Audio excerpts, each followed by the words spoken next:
Hello and welcome to the Verity Podcast.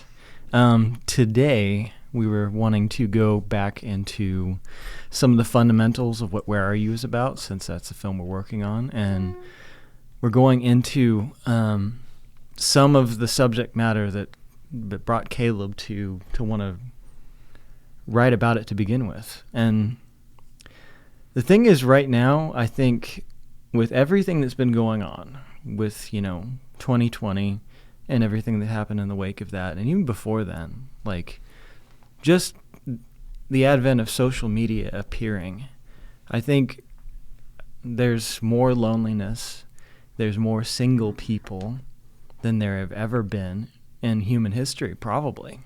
This is a very, very new phenomenon that's happened. But so many people are just more isolated than they have ever been.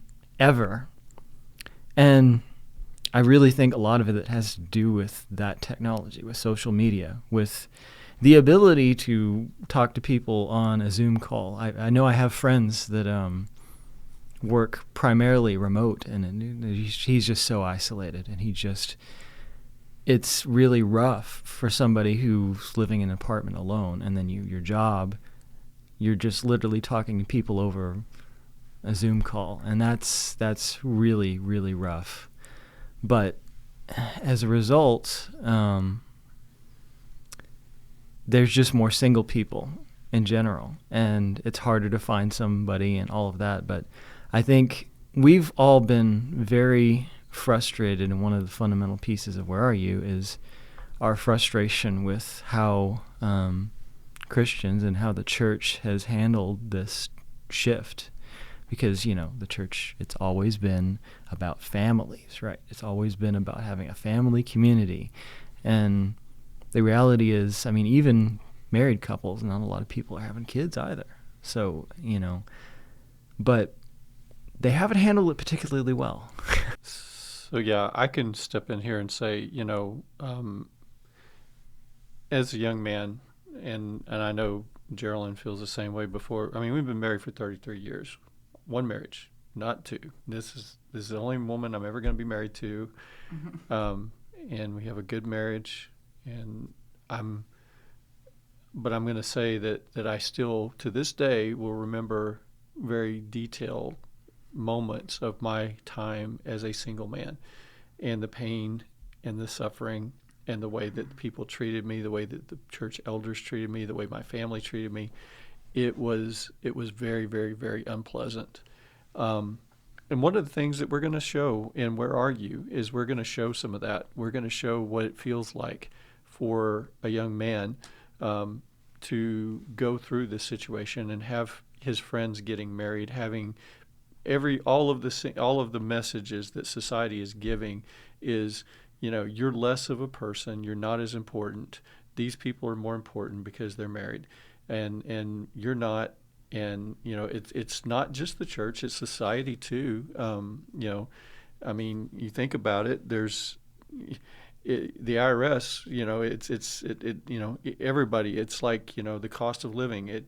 Single people get kind of. Your insurance. Try paying insurance as a single, a male. Your car insurance. It's very, very. You get screwed basically because you're single. So there's just a lot of things that we want to talk about, and we want to show because there's a lot of people in this position, and we want to affirm that. We want people to say, we understand what you're going through. We've been there. We feel that, and you're not alone in this, and like, some of the messages we talk about with Where Are You is like, there's nothing wrong with your singleness, especially if you're doing things the right way, if you're waiting for the right person, if you're waiting on God's timing, if you're keeping your standards high. I remember as a young man, I actually, an elder's wife, believe it or not, and actually it was like fifth grade. I was a fifth grade student. And it used to be, she talked about, and back when I was a young man, there was more, the idea was, it wasn't as like, you got to be married to be okay. That was still there, but there was also another message was, you get one shot at this, folks, and you need to make sure it's not about being married, but it's about finding the right person, someone who's going to bring you closer to God, someone who's going to be a true partner with you. That was the message then. And I feel like we've lost that because there's just such an intense, you're not okay. You're a leper, basically. It's like single people are treated by lepers. I know I've been there. I felt it the same way. I mean, I'm pretty sure all four of us have felt that at one time or another. And, this intense pressure that people have to get married, it's just, we really need to talk about, and that's what we want to talk about more is why are we doing this? Why are churches doing this? I mean, we've known people, we've seen people. There was even an elder's son that I think we saw that he couldn't get a job as a minister because he was single, right? I mean, we've seen this happen. We have another friend that has like a master's in divinity, and he's very sharp, very bright person, can't get a job because he's single, and it's like going, when did that become? I mean, you just browse. I mean, you open up the Christian Chronicle or another place where they're saying, hey, we're looking for a youth minister, or we're looking for a preacher, and one of the qualifications that you absolutely have to meet is you have to be married. It's there. It's in the job description. And I'm like going, really? I'm like, so I guess you wouldn't have wanted Jesus to be your pulpit minister because he was never married. You wouldn't want Paul to be your pulpit minister because he was never married. I'm like, it's ridiculous. I mean, I understand where some of this is coming from. I mean, did you want to offer the counter to that, or? Well, no, I just understand now why that's the case partially, and it's a terrible solution. And the problem that they're trying to solve, one of the reasons, I mean, I do think that you just think better of a man that's married, that had, for whatever reason, like I've always thought sometimes when I walk into a room, and if I walked in a room with a woman, it's just, oh, this is a different person. And it's, that's, yes. But I think one of the reasons why they have that qualification is because there's a lot of sexual misconduct that happens. And so they're just like, okay, well, it's such a big problem. Apparently they think they have a high enough chance of just randomly selecting somebody that's going to end up being a predator. And so they want to reduce the chances of something bad happening by getting somebody that's married, because at least, And how has that worked out for us? It's not worked out great. Yeah. I mean, you just pick up the headlines, right? I mean, pastors cheating on their wife, or pastors doing, I mean, it's like, I mean, it's almost every day. It's like it's in my Google feed. There's some news story about some pastor somewhere doing something, sexual misconduct. Most of them are married. That didn't stop anything. I mean, it didn't solve the problem. I mean, that's the other thing is, I think we go to this fairy tale place, and we all have this, notion in our mind, at the end of every Disney movie was like, they get married and they live happily ever after. And that's the bill of goods that people have been selling about marriage. And, it's just such a lie, that marriage itself is going to solve all your problems. I mean, did marriage solve all of our problems? I mean, seriously? Yeah, it did. No. I mean, we were both very broken people when we met, and we kind of had to grow up together, and we had to figure the healing out as we went, I feel. Mm-hmm. Without a doubt. Without a doubt. And that goes to, one of the other big themes that we have in Where Are You is you must be wholehearted to love with your whole heart. I don't think we were both, she and we were wholehearted. Had we been wholehearted, it would have been so much better, so much easier for us as a couple, I think. And that's why, one of the things we want to encourage single people in that way is, work on yourself, work on becoming wholehearted, work on, becoming one with your Creator, and letting Him heal you, letting Him grow you, letting Him make you into the, one of the things, I've heard it all, but one of the things I heard that actually makes sense to me in some ways is become the person that you would want to marry yourself. You need to become that person. You need to become someone who's, the kind of person that you would want. And that's something that, people think, oh, well, I just need to get married. I just need to find, a hot wife, or I need to find, a really good husband. But it's way more than that. And we feel like that there's just so many people that we've met. There's so many people that have told us their stories. There's so many people who are like, there's just the pressure is so intense. The peer pressure is so intense that it's like, I've got to be married at all costs. And if I'm not married, then, because frankly, we know from experience, it sucks. I mean, the way people treat you, the way society treats you, it's not fun. It's not this is not a happy path that people go on. But it is the right path. I mean, you have some examples that y'all wanted to talk about. I think you and the boys both had some examples there. Well, for me, I remember I was not planning to get married because I was not I was like, unless I find the right person, I'm not going to get married. And that was frowned upon.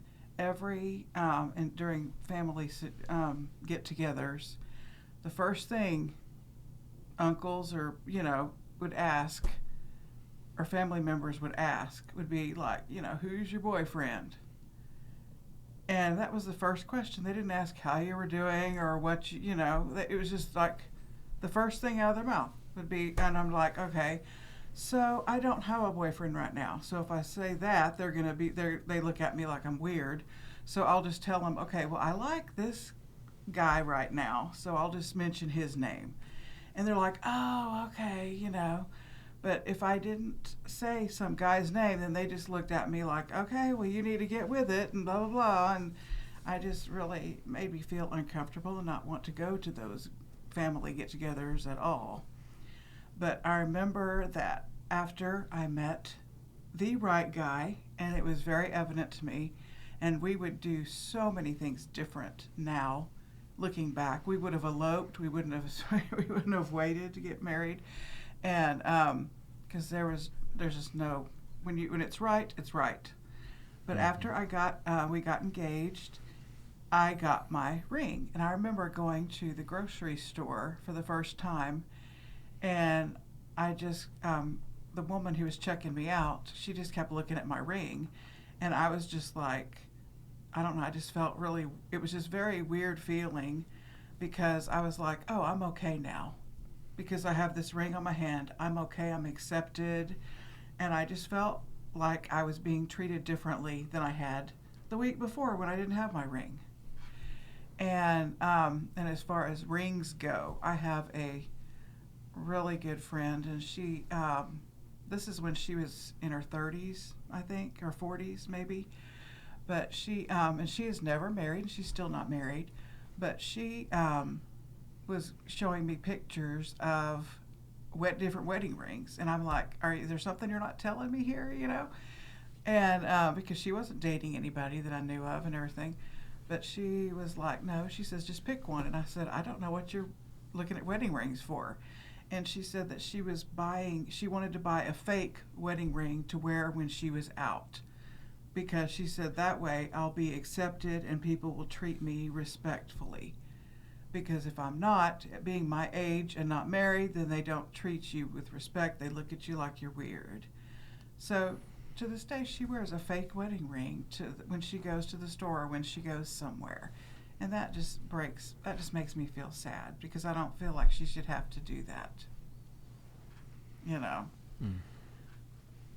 But, and that's an extreme example, but I know that singles are just they just feel, it's not just the pressure, but it's also, I think that if people look down on you enough, you start to look down on yourself too. And it changes how you view yourself. Okay, maybe there is something wrong with me that somebody hasn't came along and caught their eye, and maybe I'm not this or that, or I'm not, and it's just such a wrong, it's just a lie that I think the enemy uses to, to tear us down because he hates us. I mean, that's all there is to it. He does not want us to feel good. He doesn't want us to know the truth, and he definitely doesn't want us to be happy about anything. He wants to keep, there's a lot of people on Christians, they're just, everything is perfect in their life. Everything is perfect, and, then they'll get married, but it has to be perfect, and you can be having all kinds of problems, but you can't show it. Has to be perfect, and you can't just let anybody know if there's anything broken in you for some reason, and I don't know why that is, because that should be, Christians should be wanting to help each other and be there for each other and love one another, and they will know we are Christians, by our love, and but you're not showing your love for others, especially if you just look down on people because of your own judgment on them, because if they're married or not. I'm thinking about the lyrics of a Casting Crowns song where it talks about the weight of their judgmental stares. Mm-hmm. It talks about this man who comes into this worship assembly, and, he comes in and he sits down and he says the weight of the judgmental stares lets him know that he'd be better off on the road. And I have a good friend who's like, it's really hard for him to go to, he's single, and it's very hard for him to go to church, and he stopped going to church in many ways because he doesn't like the way people treat him when he goes there. It's just like, what are we thinking, people? You're literally driving people away from the kingdom. We're literally driving people away from God by acting in our snobbishness and in our, just the way that we're treating people. These are human beings. These are people Jesus died for. This man is a good man. He is a really good man, and you would be well to have him as a friend. He's a good friend. And, to treat someone like that is just, it's unconscionable. And what you said about the lie, I love that, because I'm like, that's one of the problems is that we keep hearing the lie. You hear the lie. You have your uncle. I had my grandmother. Literally, I hugged her when we said hello, and the first thing out of her mouth is, "Son, when you getting married?" She said the same thing to me. I was 19 years old, for crying out loud, and I'm an old man because I hadn't gotten married yet. I'm like, come on now. It was Arkansas, but okay, it is what it is. So, but at any rate. But, you hear that lie from your family. You hear that lie from society. You hear that lie from the church. You hear that lie from, it's like you keep hearing, the enemy keeps attacking you, attack. And it's like, we kind of see that. That's one of the things that we're going to see in the movie is that they're getting attacked on multiple fronts, and especially in our promo piece, we're just seeing just it's like just the insidiousness of the enemy and how the lies are just building and compounding, and it's just to the point to where they're just breaking these people apart, because that is so real, in the way that this happens. And it's like, what we want to do, what our goal, one of the goals of this movie is, we want to, the lie, we want to counter that lie. We want to speak truth to people. We want to speak truth to say that, you aren't a leper because you're single. You aren't, less of a human being because you're single. You are not absolutely not less valuable to God. I can start pulling out some scriptures, and I will pull out some scriptures here in a little bit, but as we go. But come on. This is not, this is definitely not true, not right, and it's something that we want to. Frankly, we want to have. We want to address this. If it's controversial, then good, because it needs to be controversial. There are times where Jesus was very controversial, when he needed to be very controversial, because there's some things that were wrong that needed to be fixed, and this is one of those things, in my opinion, that is wrong that needs to be fixed. And we don't want to. We want to fix it. We want the church to fix it, because we don't hate the church. We love the church. We want the church to fix. We want it to thrive. But this is not acceptable, and it needs to stop, and we need to change, and we want to address it. We want to have this conversation. So, what this has really led to is so many young people, so many people that me and Caleb grew up with are divorced. And I can't even imagine, I struggle to imagine being married right now, but I certainly struggle to imagine being divorced. And I mean, some of these people, they were 21, 22, and they're divorced. I mean, there's like at least 4 or 5 that I could name off that we know personally. And that is crazy. And we're talking about people who literally were married for a couple months or a year, and then they got divorced because it was a complete mistake. They did not belong together. Most of the time we knew they didn't belong together. But there is literally nothing that we could do because they were just going to make that poor decision because every single other person in their life was telling them they had to do this. This is the right thing. This is the best thing for them. This is the most important thing. And there was just affirmation after affirmation of this act. You got to do this. And it ended that way. And it's really, really sad. And I hate seeing that happen over and over and over again. And Caleb tried to intervene with somebody recently. It did not go well. And, we started feeling that way. We were like, you know what? When we see something like this, we got to at least try. We got to at least try. But, I mean, people aren't going to listen to us. No. We're not cool enough, And the thing is, like, it's one voice saying, maybe you shouldn't do that out of 50 other people that are saying you have to do this. It's seriously wrong. The voice of truth tends to be background noise. Yes. Yes, it is. In fact, I know I quote movies all the time, but this is just a prime example. If you guys have seen the Harry Potter movies, when Ron Weasley was entrusted to destroy the locket, and whenever Harry opens the locket, what happens? Well, Voldemort starts throwing all this crap at Ron. He has spiders coming to him, and you know how terrified he is of spiders. He has all these lies coming on and has a sinister Harry and Hermione saying, oh, your mother would have preferred me as a son. What woman would want you? You're nothing.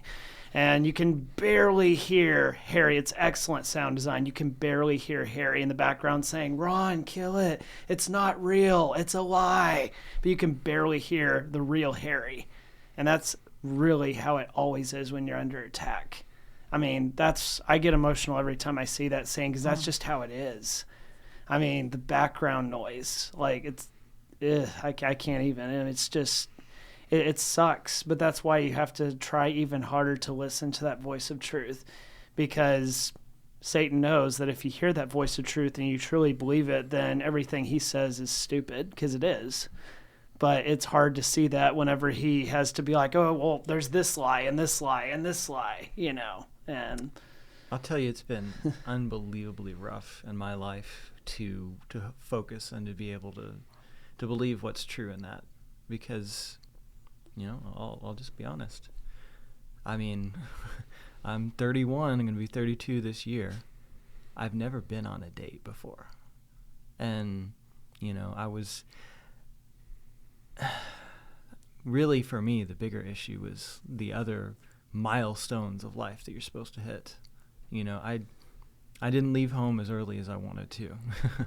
I was late with college, late with everything based upon what is normal, what normal people do.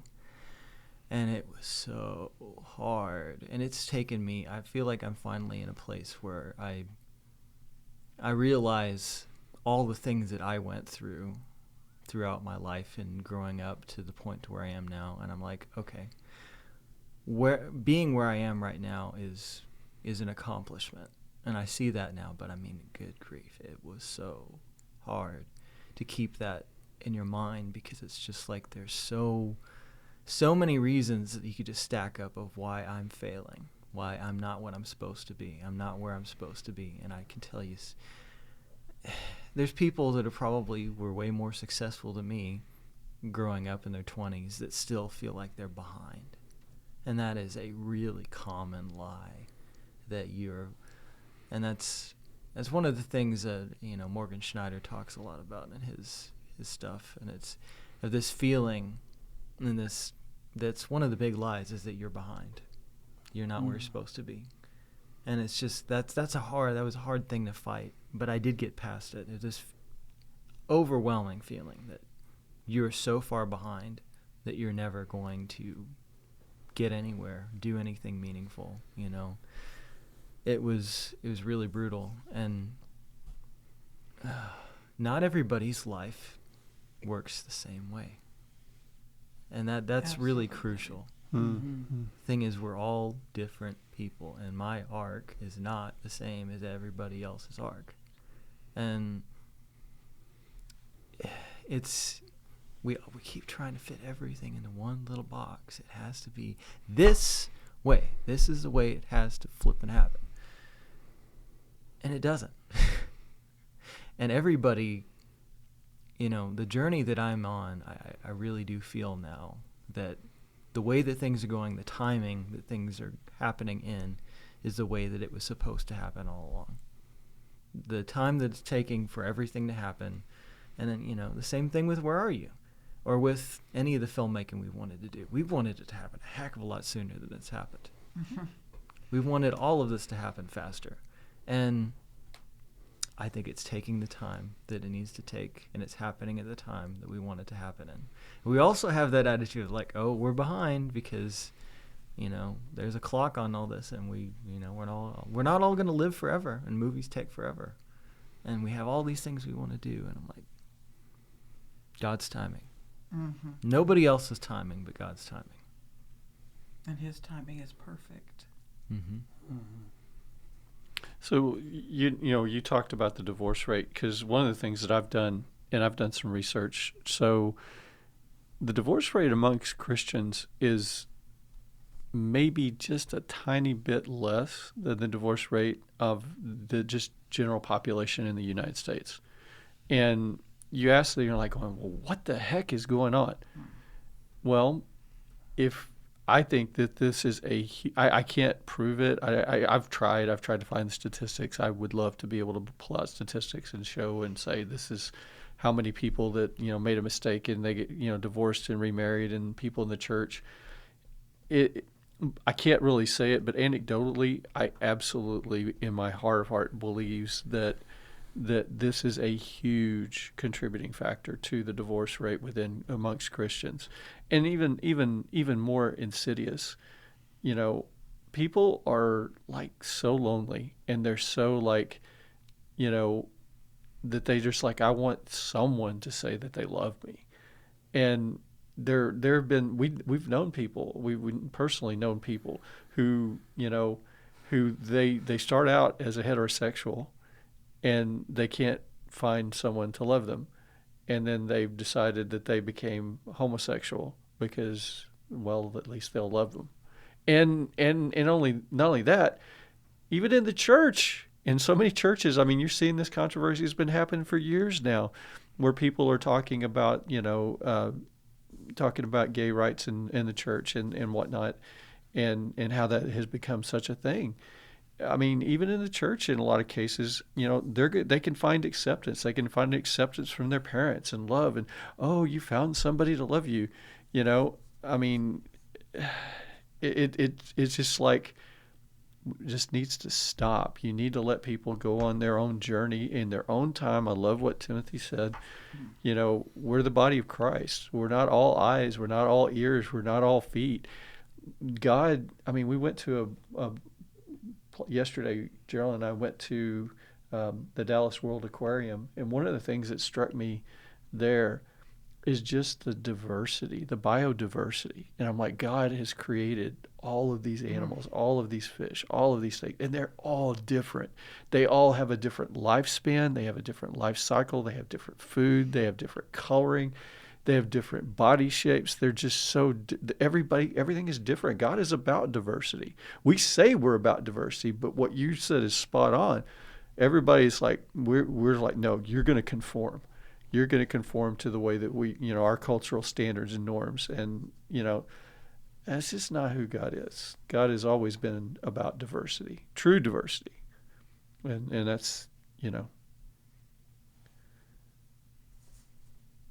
so You want me to read that now? yeah, I think so. I think that's a good time. So Okay. So, of course, I have written a poem. And this one was written. This was written before my accident.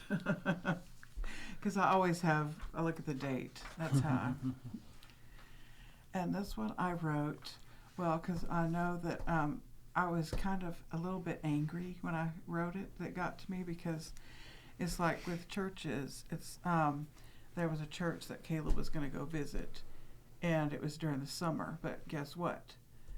During the summer, this church, their young adult group closed down and didn't meet at all. And they also, and I was really mad because at the same church, they closed down during the holidays as well. So I'm just like, well, if they have a young adults group, why don't they ever meet? If they're closing down for the holidays and then they're closing down for the summer. But it's like, that is a time when most singles need to meet together to begin with, because that's when they're lonely. It is during the summertime or during the holidays. Maybe they don't have a family to be with. And that just kind of really irritates me when these churches just shut down things because it's easier, or because I don't know why they do that.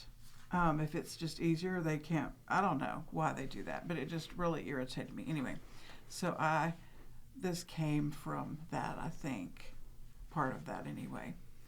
And this is a poem I wrote kind of for my boys, but kind of for singles. Waiting on His will. I want to be married someday, but so far no one has come along.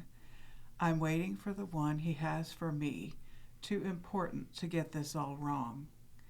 I have to be married is such a negative theme.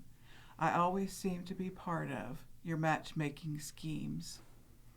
I will not settle because the single you do not tolerate. I'm content to be patient, and on Him I do wait. There's no ring on my left hand, so I'm treated very unfair. I long for your love and acceptance, but get only scorn and mean glares. In life, being married is not my main goal. You treat me as if by being single, I lose my very soul. Not worthy of a second glance, so church services we refrain. The way singles are treated causes us such pain. You talk how all should be different, but don't treat everyone the same. Only the married are truly accepted. Singles look down upon with shame. How Jesus sees me is absolutely everything, for He was single too. He doesn't care if I wear a ring. He loves me so very much, just as I am right now. Never turns away or ignores. Before His throne I humbly bow. Special friends and family, as singles we celebrate. If we marry, it will be in His time, decided by His fate. Maybe someday perhaps you could greet me with a smile. I'm not alone after all. Jesus has been with me all the while. I am not here to be a canvas for your greatness, but to worship Him, to be still. With a smile on my face, love in my heart, waiting on His will.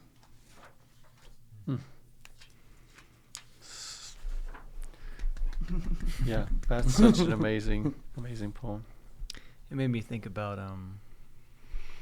I don't know a whole lot of the details of this, but from what I understand, there were some questions about Rich Mullins, the artist. He remained single his entire life, from what I understand. And one of the songs he mentions about how there was a bunch of his friends, a bunch of people that were concerned for his soul, right?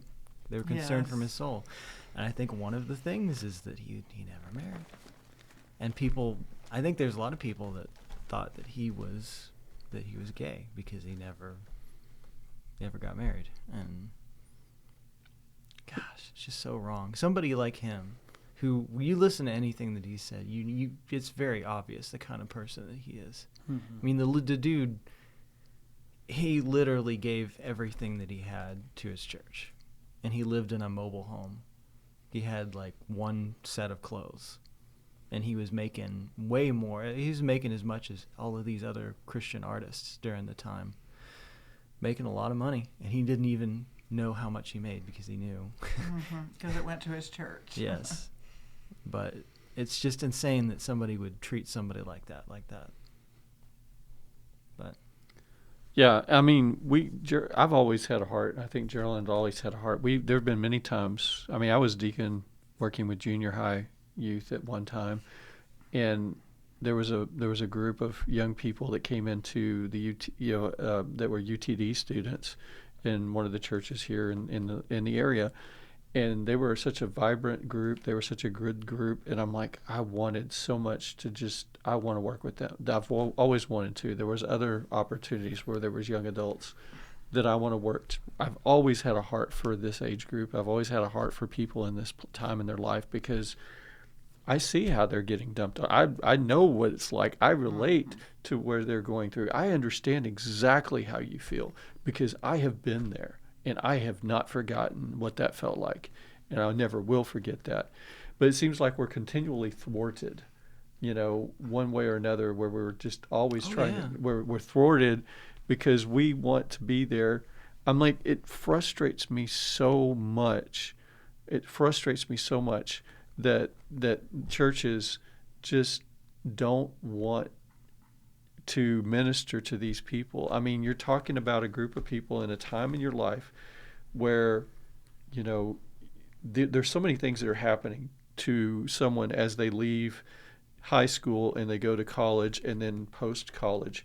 These are some of the most consequential years in a person's life. I mean, you think about the fact that, you're choosing your career, what you're going to do for your vocation. That's a huge, huge life decision. Many people, you're choosing your mate, and you better choose wisely, dadgummit. But that is another huge life decision that you make while you're single. Guess what? You don't make that while you're married. You're making that decision while you're single. You're making the other thing that's a big thing that's happening. It happens with every child, and as being someone who worked in youth ministry, it's a topic of conversation. It comes up over and over and over, and people rack their brains and they try to figure out, well, what happens? Because what was it, Caleb? It was like 60-something% or more of the kid. There was a stat that you had mentioned, I think, in one of your youth groups, where they said, look around. It was like 2 out of every 3 of these people will not be here. Much longer. Well, they're going to leave. They're going to be gone. It's like we're losing 66% of our kids that grew up in the church, that were there from the time they were an infant. We're losing like 2/3 of those people. They go and they don't come back, and they're gone. And people are like, what in the world is going on with that? And I'm like going, how much have we invested? I mean, you go through a filtering process. You guys went through it. I went through it. Everybody goes through it. Your parents have taught you all these things all your life, and you're like, okay, and you don't challenge it. You don't have the mental capacity to really challenge it, as a young person. But when you hit these years, and you go off to college, and you're confronted with, the God's not dead, the atheist professor, or you're confronted with whatever you're confronted. You're going to be confronted. You can count on that. When you are confronted with that, then you're going to have to decide if what you believe is what you believe or if it's something else. I mean, you're going to have to decide. You're going to have to decide what are the things that you've been taught, what are the things that you're going to go through that sifting process. You're going to say, you know what, that was BS. But this is true. You go through that process. And what really irks me, I guess, is that the church is not there. They don't even want to show up. They don't want to be part of that conversation of speaking truth into the lives of people that are going through that process right then and there. Guess who is there? Guess who is speaking? Not truth. And we wonder why we're losing 2/3 of our people. I mean, it's like, this is such it just blows my mind. And then you add, not only that, but you think about, and I want to talk about this a little bit too.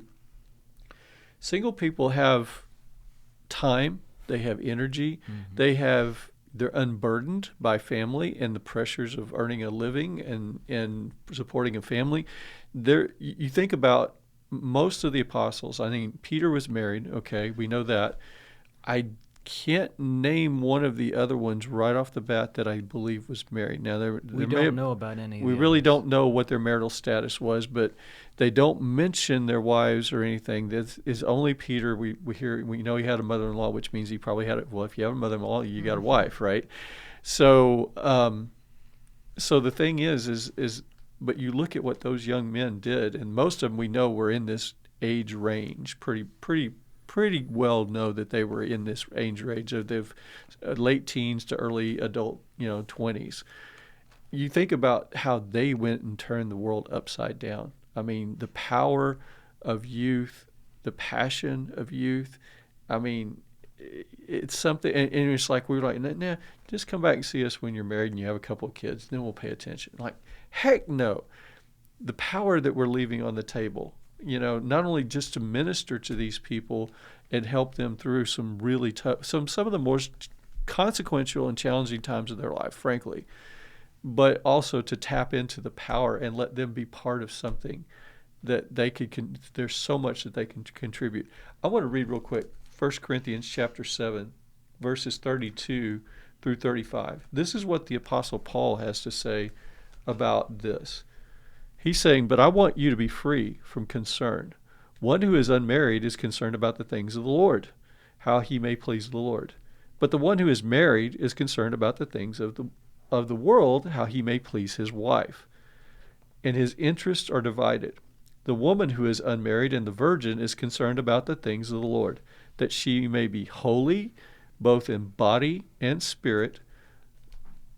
But one who is married is concerned about the things of the world, how she may please her husband.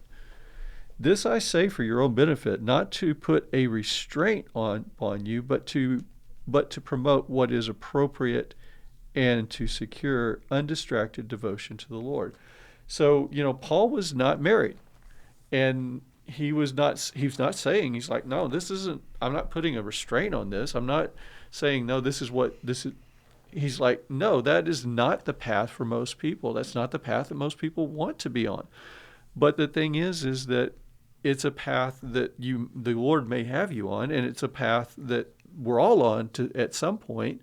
We got to learn to be secure enough in who we are that we don't have to have. Yeah, I'm not the same man without Gerald. There's no question about that. I would not be the same man at all.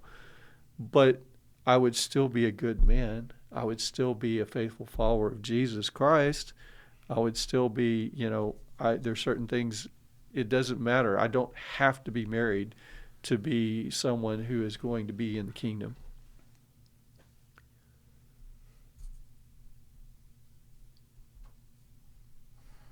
Is that right? Me and Caleb have run into that with single groups, and it's been really frustrating because we've had the same passion. We've wanted to be involved. We wanted to run groups. I want to teach people. There's so many people that are around this age that are so hungry. I look at these college kids, and there's places we've been to, they're asking great questions. And, man, they really want to know more, and they're hungry, and they're just not satisfied. Everything that they'll be given, the scraps from the table. And the thing is, we want to, we'll do it. Well, no, we're going to stop you. You can't do that. Mm-hmm. It's not just that, we're just going to throw them to the curb. It's like, if you try to change that, if you want to treat them well, if you want to make something happen, that's opposed. By the church. To be clear here. And it's so frustrating because with that kind of thing, you have to fight so dang hard to have any chance. And, it's important to us. I mean, it's something that's so important. And I think this whole thing is such a big deal that I really would love for Verity to have some. I mean, right now it's like there's not a church on the face of the earth that's going to be able to, that from what I can tell, that would support what we want to do. And so I'm like, well, we got to build something ourselves from the ground up. And like, I hope someday that maybe Verity can be a part of that in some way, because I think we've always felt that is important enough that we want to put some serious effort into solving that problem, to creating a space. Well, the church doesn't know what to do with us. Like, let's don't. be real. They have no idea what to do with young adults, because they're like, okay, they're single. Like, well, what can we do with them? They're not married. They're not making as much money as the married people, and so they can't really give as much to the church. Like, what do we do with them? And Dad, I'm gonna quote you. What you said the other day that was brilliant. You said, like, the modern church has no idea what to do with young adults, but yet there was a man that knew exactly what to do with young adults. He took 12 of them and quite literally changed the world. And I'm just like, he knew exactly what to do with those single young adults. He knew exactly what to do. And it's just like you said, I talk about this all the time with Timothy and both of my roommates, Andrew and Noah. Like, we have time. Like, we're free. We have literally nothing else to do. And we're all on fire. We all want to do things for the kingdom. And especially young men, we want to be useful. We want to be needed. We have that desire in us to do that for the kingdom. Like, that is just like a core desire that we have. And when, you're told that, we don't need you, you're not wanted, like, very few things are very discouraging. It's so discouraging. It's so discouraging. And it's just like, well, I've had people text me and be like, why haven't you been coming? And I've been tempted to reply back and say, I know when I'm not wanted. Yeah. But yeah, I think the other thing that y'all were going to talk about is, I think one of the things we wanted to talk about too is, when people ask a question, a nosy question, like, so one of y'all was going to, I think Mommy or whoever wants to take that, that's fine. Timothy, That was mine. I was. You want to ask, so like, kind of a call to action here. So like, the question is like, what can we actually do about this on an individual basis? There's not a whole lot that we can do. But one thing that you can do, and I think it's something that people just automatically do, it's just a part of the culture. We need to start individually changing the culture and the way we treat people. So like certain things in church, there's certain phrases, there's certain questions that you ask people in church that are just so common now. You don't think about it, but they need to be removed from our vocabulary. You don't ask a single person when they're going to get married, period. That's not your business. Whether or not they're dating or not, you don't ask them when they're going to get a girlfriend, or if are you looking to date anybody here? Like, no. You don't do any of that, ever. The other question you never ever ask anybody, if you're dealing with a married couple, the question is always, it's not over. It's not over when you're married, because you get the other stupid question, like, Yes, you when do. you're going to have kids. Once again, that's none of your business. You have no right to be asking that. What if, you just think about all the things that could be going on. If you, as far as a young married couple goes, if you ask them, if they don't have children, well, maybe they can't have children. Yeah, exactly. Or maybe there was like many situations I've seen where like there's a young woman who she just lost her baby. She had a miscarriage. And then somebody asked something so hurtful like that. People, just busybodies is what I call them. And they just need to shut up with what, asking. But I do know on their defense, if you want to call it, they're just trying to get to know you. Yeah, they are. And I understand that. But they need to redesign what they say to try to get to know people, because the questions that they ask are nosy, and they can just be well, so the thing is, hurtful. what defines people is like, okay, well, you're in this relationship. That is a defining trait of who you are in the minds of, it is important, but that's the thing, that's where our brains go, because that's where like, okay, who you are is the fact that you have these relationships. Mm-hmm. And it's like, your character is what's most important. Yeah. Well, there's an assumption in the question. That's the thing. Yes. There's an underlying assumption in the question, and the underlying you're not assumption okay is right now. is that when someone says, "Well, when are you going to get married?" the assumption is there's something wrong with you because you're not married. That's implied in the question. It's there. It's just, and the same thing with, when are you going to have kids? Well, there's something wrong with you. I go back to Kevin Bacon and she's having a baby, and people acting like, do you guys know how to, how this works? People say, people have said some pretty ugly things like that. There's an implication that there's something wrong with you if you're not, that is the problem with the question. And I don't want to say that people have malicious intent that are asked. A lot of these people are good people and they're sweet people. They're just not thinking about the harm. Jesus talks, every careless word you're going to give account for. These are careless words. We need to be more thoughtful in the words that we say to people, and we need to be more sensitive. And we talk about sensitivity of, personal pronouns and things like that, which is silly. And I'm like, no, we're not doing that. But there is just common decency and respect for other human beings, and not necessarily, that is all I think that is reasonable to ask, Because when I would meet somebody, I would ask, if you ask questions if they're shy, ask what they do for a living, ask where they work, or if they're looking for a job, then you say, ask how you can pray for them. It is hard. I have sympathy because it's like, okay, well, what if you have a crappy job and you don't like any of that? Exactly. It's like there's no really thing, good. yeah. The thing is just always have a good intention and just kind of read the room, read the person, and just kind of be like, oh, they seem like they don't want to talk about that. And if you pick up that vibe, don't bring it up again. Just kind of let them drive a little bit and be like, okay, it's like, if you don't want to talk about your job, that's fine. I'm literally just getting to know you. I have good intentions here.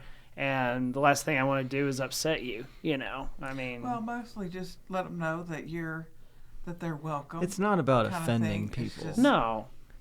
Like, if you're offended by certain things, you need to just deal with it. But like, you can't be too sensitive because people, if you're too sensitive, that is true. You can't take things to whatever.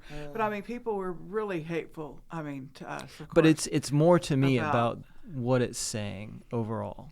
Yeah. Like what we're saying, there's a subtext to the questions, and it just nobody goes outright. There's no preacher on the pulpit. Maybe there is. I'm not going to say that because there maybe is some preacher out there that says you're a terrible person because you're not single and you need to get married. And if you're not intending to get married, then there's something wrong with you.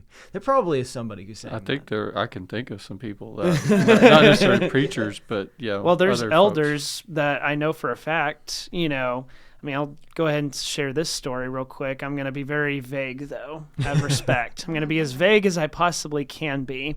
But me and my friend Andrew went to visit this one church.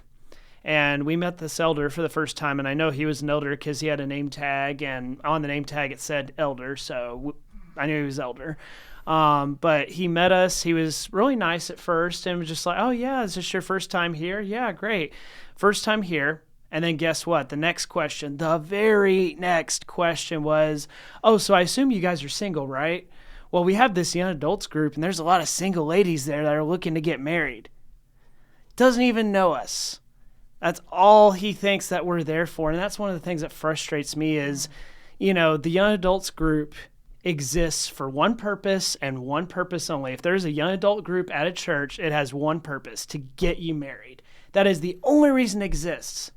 There's no, going out and doing service. There's no doing work for the kingdom. No, it's a freaking dating service. It's kind of a hostile environment to be dating in. It is. You talk about the girls not wanting to come. Oh, there's so many girls that get hounded by guys because they're just like, oh, I got to get married. And then the girls don't even want to show up because they're just like, I just want to, exist. They just want to exist there. I want to, meet with some other females. And the other thing that frustrates me is the thing I see a need for is the need to split the genders up. And I don't see churches doing that.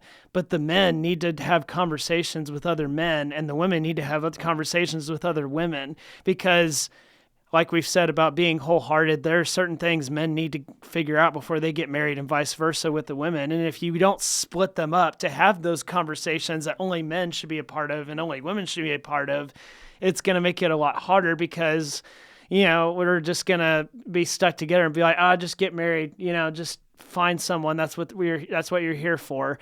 And that's what's so annoying. I'm like, I'm going to admit I want to get married, but that's not the reason I'm showing up to church. And if that's the reason I show up to church, then I shouldn't be there. Yeah, no, it's absolutely right, 100%. But like you were saying earlier, Timothy, I think one of the, and that's why, some of the things that we're going to be doing with Where Are You is we're going to really just kind of show what that arc and that journey is, both from the male perspective and the female perspective. It's a little different arcs, a little different stories, but both are feeling intense pressure to get married, and the church is the setting for this movie. So a lot of that pressure is coming from the church people and their family and from other things. And, we want to show that. We want to show what that looks like and what that feels like. And we want to show, in this case, our heroine and hero, they're not listening to that. They're not going to listen to that. And that's what we want to encourage. That's what we want to encourage people. That's what we're really in this about, saying, like, look, this is a bunch of lies. It may be coming from the pulpit. It may be coming from an elder. It may be coming from your parents, but it's still a lie. And you need to listen to God. You need to listen to His timing. You need to not be in such a rush or such pressure. The pressure should be to get it right, not to get it quick. That's the idea. You want to make sure you get it right. Trust me on that one. You get it right, it's great. You get it wrong, it sucks. And this happily ever after notion of, well, I'm married now. No, are you married to the right person? Are you married to someone that's going to be a good lifelong partner for you? Makes all the difference in the world.